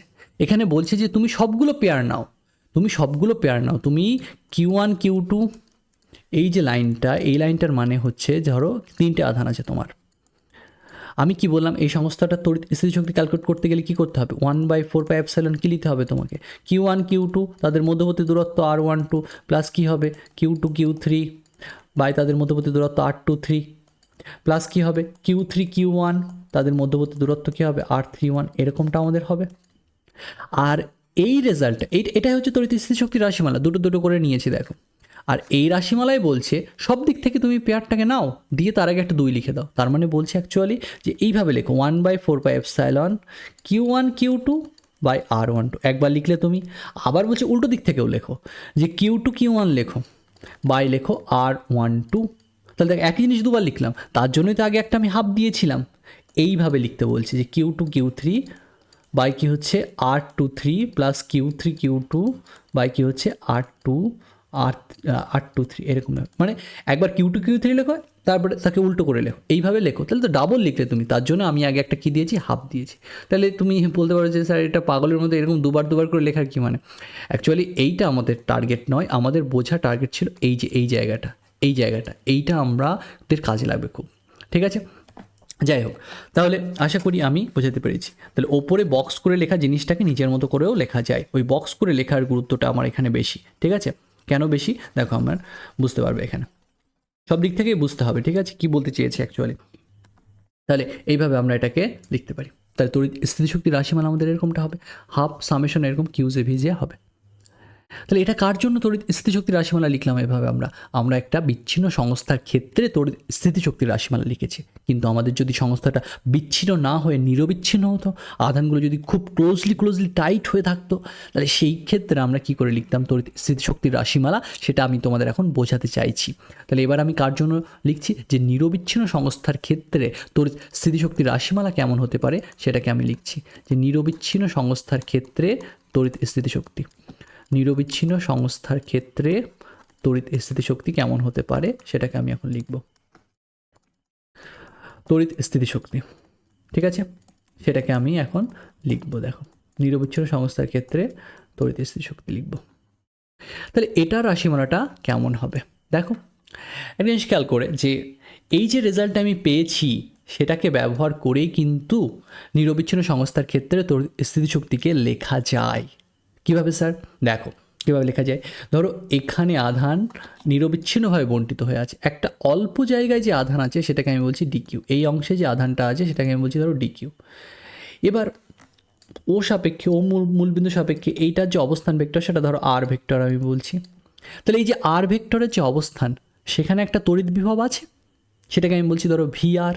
তাহলে এই সংস্থার ক্ষেত্রে যে তড়িৎ স্থিতিশক্তি, সেটাকে তুমি কী লিখতে পারো, তুমি লিখতে পারো, আচ্ছা তড়িৎ স্থিতিশক্তিকে অনেক বই এইভাবে দিয়ে লেখে, নিচে একটা ই দিয়ে লেখে, তোমরা এইভাবে লিখতে পারো, ই দিয়ে বোঝায় ইলেকট্রোস্ট্যাটিক এনার্জি, স্থির তড়িৎ। স্থির তড়িতের ক্ষেত্রে আমরা ইলেকট্রোস্ট্যাটিক এনার্জি এই কথাটা ইউজ করি যে তড়িৎ স্থিতিশক্তিকে বোঝানোর জন্য, তাই নিচে একটা আমরা ই লিখি, যেহেতু এটা স্থির তড়িৎ বা ইলেকট্রোস্ট্যাটিক। তাহলে এখানে সেভাবে লিখতে পারো, সাধারণত অত আমরা বলি না, অঙ্ক করার সময় আমরা ডিরেক্ট লিখে দিই, ইউ লিখে দিই, যদি না দুটো আলাদা আলাদা বলে, চুম্বক ক্ষেত্রের শক্তিও থাকে, তারপরে তড়িৎ ক্ষেত্রেরও শক্তি থাকে, আলাদা আলাদা করে ওটাকে একটাকে ইউএম দিয়ে বোঝায় ম্যাগনেটিক ফিল্ডকে, আর ই দ্বারা তড়িৎ ক্ষেত্রটাকে এইভাবে বোঝায়, তড়িৎ ক্ষেত্রের যে তড়িৎ স্থিতিশক্তিটাকে সেটাকে ইউই দিয়ে বোঝায়, ঠিক আছে। এখানে দিতেও পারো নাও দিতে পারো তো আপাতত। তাহলে কী হবে আমাদের, তাহলে আমরা কীভাবে লিখতে পারি সেটাকে, আগেরবারের ওই জিনিসটাকে ইউজ করে লিখবো হাফ। এবার কী হবে দেখো, এখানে বলছে যে সাম করো, যোগ করো, প্রত্যেকটা আধানের অবস্থান নাও, আর ওই আধানের ওই পয়েন্টে যে আধান আছে আর ওই পয়েন্টের তড়িৎ বিভবটাকে লেখো। ওই পয়েন্টে ওই আধান বাদে অন্য যে আধানগুলো আছে তাদের জন্য ওই পয়েন্টে কতটা তড়িৎ বিভব হচ্ছে সেটাকে গুণ করো, কার সাথে, ওই পয়েন্টে যে অল্প আধান আছে, এখানে অল্প আধান বলতে কত বলছি, ডিকিউ আধান, আর ওই পয়েন্টে যে ডিকিউ আধান আছে সেটা বাদে অন্য যে আধানগুলো আছে সবার জন্য ওই পয়েন্টে যে তড়িৎ বিভব হচ্ছে সেটাকে তুমি ওর সাথে গুণ করো, গুণ করে তুমি যোগ করো। আর আমরা বারবার বলেছি যে নিরবিচ্ছিন্ন সংস্থার ক্ষেত্রে এই ছোটো ছোটো জিনিসগুলো যদি যোগ হয় সেটাকে আমরা কী দিয়ে লিখতে পারি, ইন্টিগ্রেশন দিয়ে লিখতে পারি। তাহলে এটা আমাদের হবে এরকম, ইন্টিগ্রেশন দিয়ে লিখলে। তাহলে এইটাই হবে নিরবিচ্ছিন্ন সংস্থার ক্ষেত্রে তড়িৎ স্থিতিশক্তির রাশিমালা। এখন এখানে একটা ব্যাপার আছে, সেটা হচ্ছে যে এই যে আমি বললাম VR বলতে কী বোঝাচ্ছে, আগেরবারের ক্ষেত্রে ভিজে বলতে বুঝিয়েছিলাম যে আধান বাদে অন্য যে আধানগুলো আছে সবার জন্য যে অবস্থানে যে তড়িৎ বিভব হচ্ছে সেটাকে বুঝিয়েছিলাম। কিন্তু এখানে VR বলতে আমরা কি বুঝবো, VR বলতে বুঝবো যে নিরবিচ্ছিন্ন সংস্থার কোনো একটা অবস্থানের তড়িৎ বিভবকেই আমরা বুঝবো শুধুমাত্র। কেন কেন স্যার এখানে আর কেন বললেন না যে ওই আধান বাদে অন্য আধানগুলোর জন্য তড়িৎ বিভবটাকে আমরা বুঝবো? অ্যাকচুয়ালি ডিকিউ এখানে খুবই ছোট, ডিকিউ এখানে খুবই ছোট, তাহলে ওটাকে বাদ দিয়ে যে তড়িৎ বিভব হবে ওখানে, আর ওটা থাকলেও যে তড়িৎ বিভব হবে আমরা ধরছি পরিবর্তন হচ্ছে না।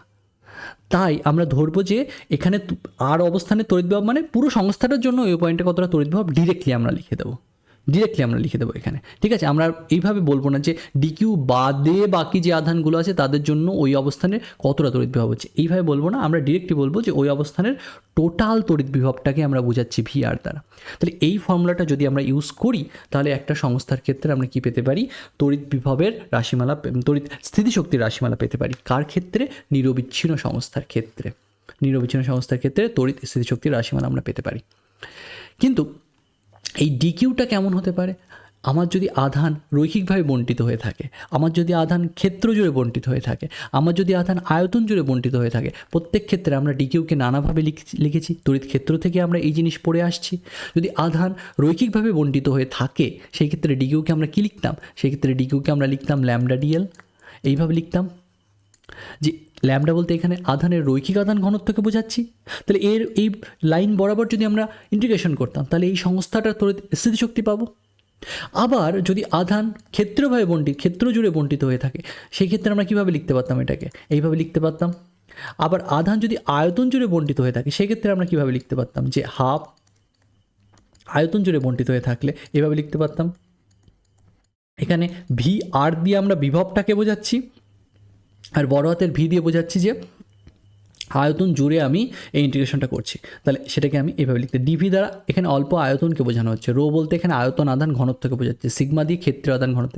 তাহলে এইটা হতো আমাদের তড়িৎ স্থিতিশক্তির রাশিমালা। দেখো আমরা আগে বলতাম এই তিনটিকে আলাদা আলাদা করে লিখতাম, এখানেও আমি আলাদা আলাদা করেই লিখবো ধরো সিস্টেমের ক্ষেত্রে। কিন্তু যদি কোনো একটা সংস্থা যদি এরকম হয়, সেই সংস্থার কিছু অংশে আধান ধরো রৈখিকভাবে বণ্টিত হয়ে আছে, কিছু অংশে ধরো ক্ষেত্র জুড়ে বণ্টিত হয়ে আছে, কিছু অংশে ধরো আয়তন জুড়ে বণ্টিত হয়ে আছে, তাহলে টোটাল তড়িৎ স্থিতিশক্তি কী হবে? সব হবে এগুলোর যোগফল। যে ক্ষেত্র জুড়ে যে বণ্টিত হয়ে আছে ওই অংশের তড়িৎ স্থিতিশক্তি এইভাবে আমরা বের করব। যে অংশে আধান আয়তন জুড়ে বণ্টিত হয়েছে তার ক্ষেত্রে তড়িৎ স্থিতিশক্তি এটা দিয়ে বের করব, বাকিগুলোর কোনো কাজ থাকবে না ওখানে। আর যে অংশে আধান একটা লাইন বরাবর বণ্টিত হয়ে আছে সেই অংশের তড়িৎ স্থিতিশক্তিকে আমরা এইভাবে বের করব। ঠিক আছে, তাহলে আমাদের তড়িৎ স্থিতিশক্তির রাশিমালা বেরিয়ে যাবে। ঠিক আছে, তাহলে আধান রৈখিকভাবে বণ্টিত হয়ে থাকলে শুধু আমরা এটাকেই ব্যবহার করব। আধান যদি ক্ষেত্র জুড়ে বণ্টিত হয়ে থাকে শুধু এইটাকে ব্যবহার করব, বাকিগুলোর জন্য কিছু লিখবো না। আধান আয়তন জুড়ে বণ্টিত হয়ে থাকলে শুধু এটাকে লিখবো, বাকি দুটোকে আর আমরা লিখবো না। বুঝতে পেরেছো কথাটা আমার? তাহলে এই ধরনের ফর্মুলাকে ব্যবহার করে আমি দুটো নিরবিচ্ছিন্ন সংস্থার ক্ষেত্রে তোমাদের আমি তড়িৎ স্থিতিশক্তি কতটা হয় সেটা আমি বের করে এখন দেখাবো। ঠিক আছে, তাহলে আমি কার কার জন্য তড়িৎ স্থিতিশক্তি বের করব? দুটো সংস্থার ক্ষেত্রে আমি তড়িৎ স্থিতিশক্তি তোমাদের বের করে দেখাচ্ছি এখন। ঠিক আছে, তাহলে আমি কার জন্য তড়িৎ স্থিতিশক্তি বের করছি এখন? তাহলে দেখো আমি কার জন্য তড়িৎ স্থিতিশক্তি বের করছি এখানে। ওকে, তাহলে দেখো যে নিরবিচ্ছিন্ন সংস্থার ক্ষেত্রে তড়িৎ স্থিতিশক্তি বের করবো আমরা। নিরবিচ্ছিন্ন সংস্থার ক্ষেত্রে তড়িৎ স্থিতিশক্তি, আর তার আমরা ফর্মুলা করেছি, এবার সেটাকে অ্যাকচুয়ালি ব্যবহার করে আমরা এবার তড়িৎ স্থিতিশক্তি বের করব, তড়িৎ স্থিতিশক্তিটাকে বের করব। ঠিক আছে, নিরবিচ্ছিন্ন সংস্থার ক্ষেত্রে আমরা তড়িৎ স্থিতিশক্তিটাকে বের করব। আচ্ছা, এই ইন্টিগ্রেশনটা কতটা অঞ্চল জুড়ে হবে বলো তো?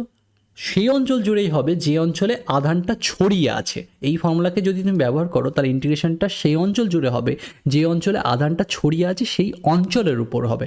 ওই অঞ্চলের বিভবটা তোমাকে লিখতে হবে আর ডিকিউকে ওর সাথে গুণ করতে হবে। ঠিক আছে, তাহলে নিরবিচ্ছিন্ন সংস্থার ক্ষেত্রে তড়িৎ স্থিতিশক্তি তোমাকে ধরো বের করতে হবে। আমি প্রথমে কার জন্য তড়িৎ স্থিতিশক্তি বের করব? একটা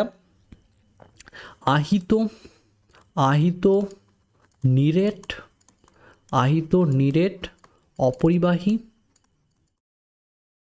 অপরিবাহী গোলকের জন্য আমরা তড়িৎ স্থিতিশক্তি বের করব। এখানে ধরে নেবে সুষমভাবে আহিত। ঠিক আছে, নাহলে বের করা যাবে না এখানে অত ইজিলি।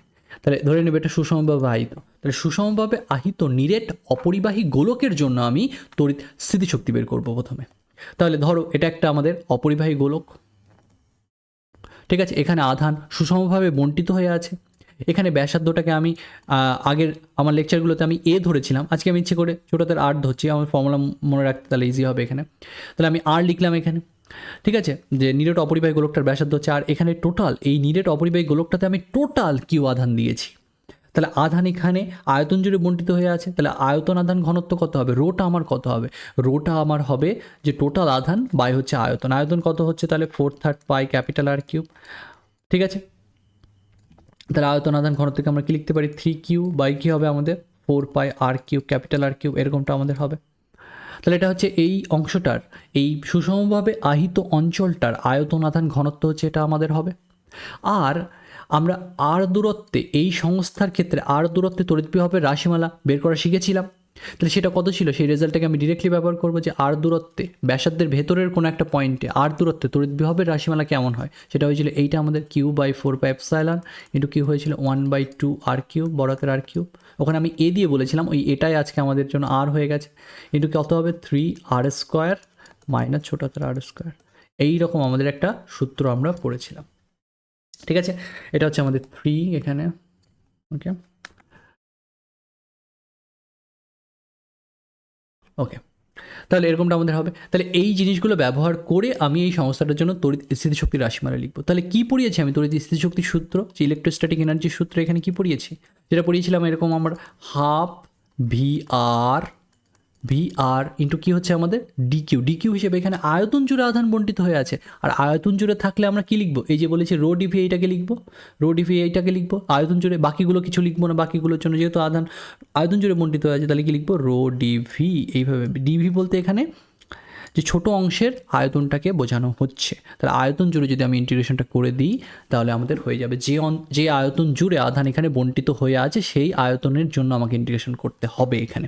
তাহলে আমরা এখানে কি লিখতে পারি হাফ, এবার ভিআর এর ফর্মুলা কি ডিরেক্ট আমরা এখানে বসিয়ে দিতে পারি। তাহলে কত হবে সেটা Q/4πε ইন্টু কী হবে 1/2 ক্যাপিটাল আর কিউব ইন্টু কত হবে আমাদের 3 capital R square minus small R square, এরকমটা আমাদের হবে।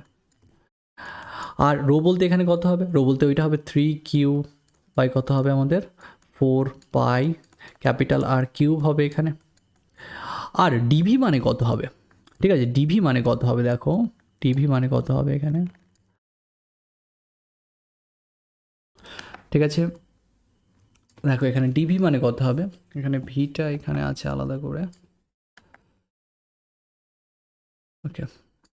দেখো ডিভি মানে কত হবে এখানে, ডিভি মানে এখানে বলতে বোঝাচ্ছি দেখো এই একটা গোলক আছে, এর উপর যদি আরেকটা পাতলা গোলক ফেলে দিতাম তাহলে এই যে আমার দাগ দিয়ে দেখানো অংশটা, এই অংশটার আয়তন কত হতো, এটা আমি দেখবে গাউসের সূত্র যেখানে পড়েছিলাম এই টাইপের সিস্টেমের ক্ষেত্রে বলেছিলাম যে এই অংশটার আয়তন কত হয়, এইটার বেদ, এই অংশটুকুর বেদ ধরো ডিআর, আর এই ভেতরেরটার ব্যাসার্ধ ছিল আর।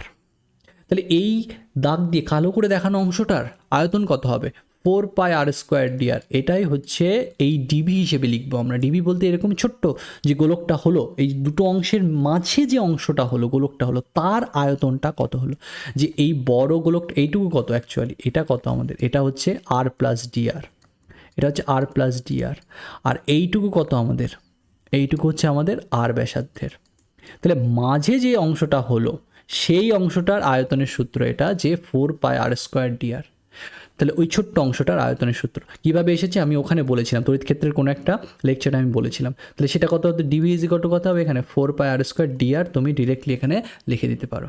এইবার যদি এই জটিল ক্যালকুলেশনটা তুমি করো তাহলে তোমার রেজাল্ট বেরিয়ে যাবে। এখানে আর এর কত অঞ্চল জুড়ে আধান বণ্টিত হয়ে আছে, পুরো গোলক জুড়ে। তাহলে গোলক জুড়ে যদি আধান বণ্টিত হয়ে থাকে আর যদি তোমার ভেরিয়েবল হয় তাহলে ইন্টিগ্রেশনটা কার উপর হবে, এখানে এই ছোটাতের আর এর উপর হবে।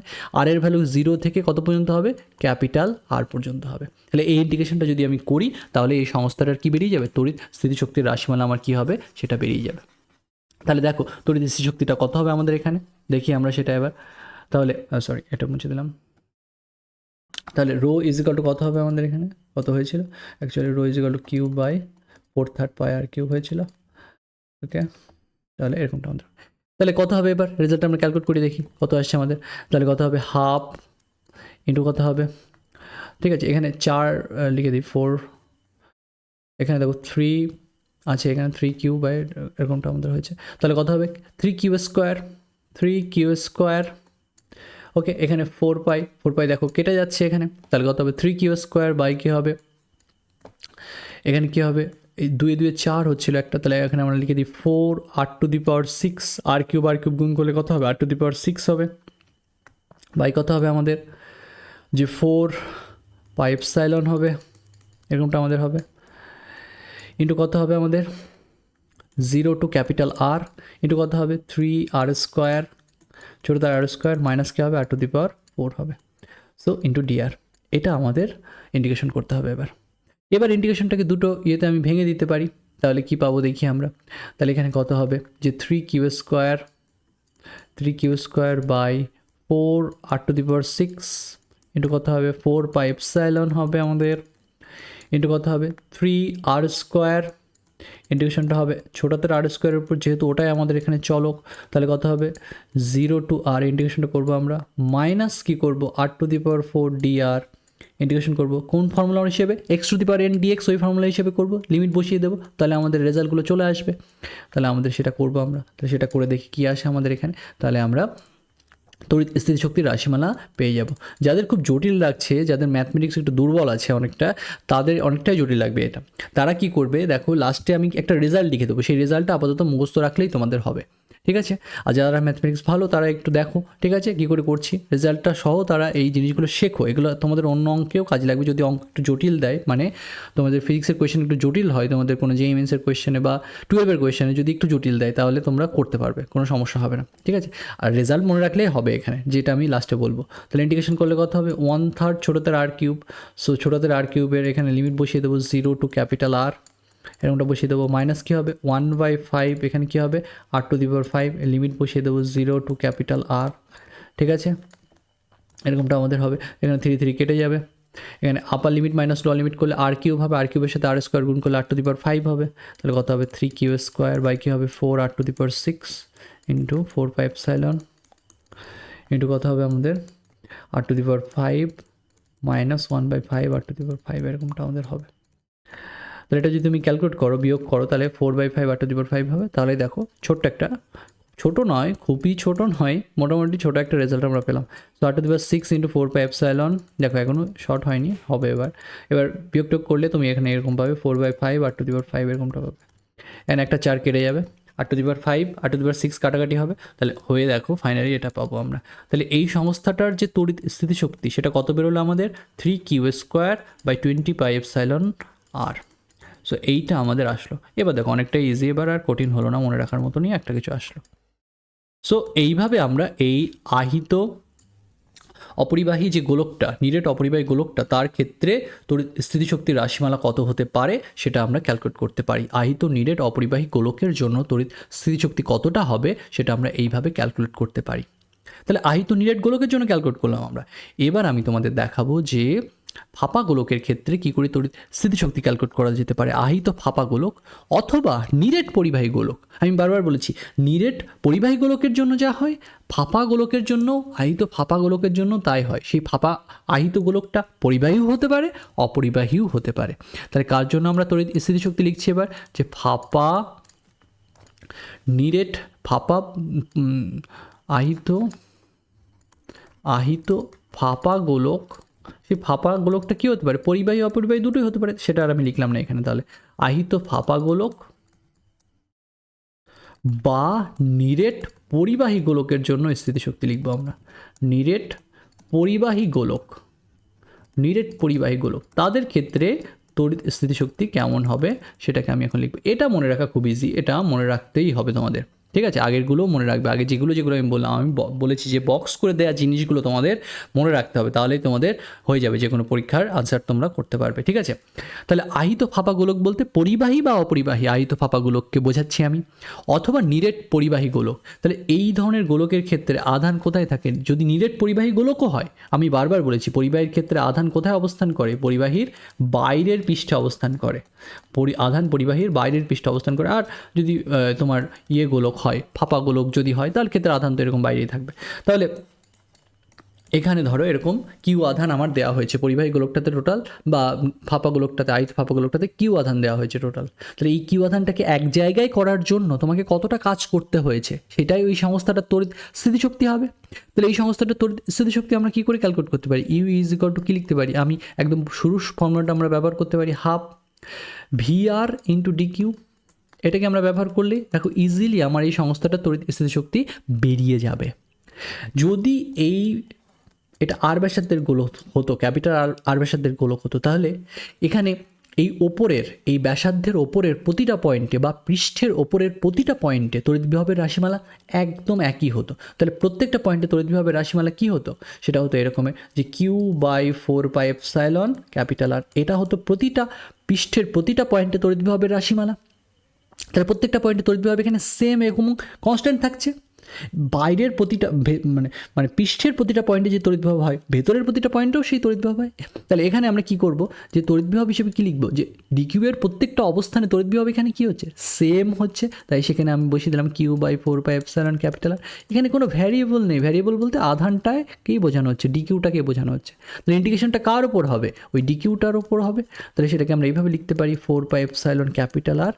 আর ইন্টিগ্রেশনটা কার উপর হলো? ডিকিউ এর উপর হলো। আর ডিকিউ এর উপর ইন্টিগ্রেশন হলে এই সংস্থাটার কি পাওয়া যাবে? টোটাল আধানটাকে পাওয়া যাবে। তাহলে সেটাকে আমরা কি লিখতে পারি, যে হাফ ইন্টু Q/4πε আর ইন্টু কি লিখতে পারি, টোটাল আধান। ডিকিউ এর ইন্টিগ্রেশন করলে এই সংস্থাটার কী পাবো? টোটাল আধানটাকে পাবো। তাহলে কত হিসেবে পেলাম? রেজাল্ট হিসেবে কী পেলাম আমি? এই সংস্থাটার তড়িৎ স্থিতিশক্তি কত হবে? তড়িৎ স্থিতিশক্তি হবে এইটা, যে Q²/8πε আর। 8πε আর, এটা আমাদের মুখস্থ রাখতে হবে। ঠিক আছে, তাহলে যে রেজাল্টগুলো বললাম এইটা দেখো খুব ইজিলি ক্যালকুলেট করে ফেললাম। আর আমি তড়িৎ স্থিতিশক্তির একটা থিওরি বললাম, যে কী করে তড়িৎ স্থিতিশক্তির ইন জেনারেল থিওরিটা কী, সে কীভাবে আমরা ক্যালকুলেট করব সেটা আমি তোমাদের বোঝালাম। এই দুটো জিনিস আমি তোমাদের করলাম, এবং পরিবাহী ধর্ম সম্পর্কে আমি বলেছি তোমাদের। তো এইগুলো তোমরা একটু বাড়িতে ভালো করে স্টাডি করো, ঠিক আছে? ওকে, আমরা এই চ্যাপ্টারের প্রায় শেষের দিকে চলে এসেছি। আর একটা লেকচার হলে আমার এই ইয়েটা কমপ্লিট হয়ে যাবে, ঠিক আছে? ওকে, তড়িৎ বিভবটা কমপ্লিট হয়ে যাবে। ঠিক আছে, তাহলে তোমরা এগুলো ভালো করে পড়ো। আর আমার ভিডিও যদি ভালো লেগে থাকে তোমাদের, তাহলে বন্ধুদের সাথে শেয়ার করো, তোমরা ভিডিওটাকে লাইক করো এবং আমার চ্যানেলকে সাবস্ক্রাইব করো। থ্যাংক ইউ বন্ধুরা।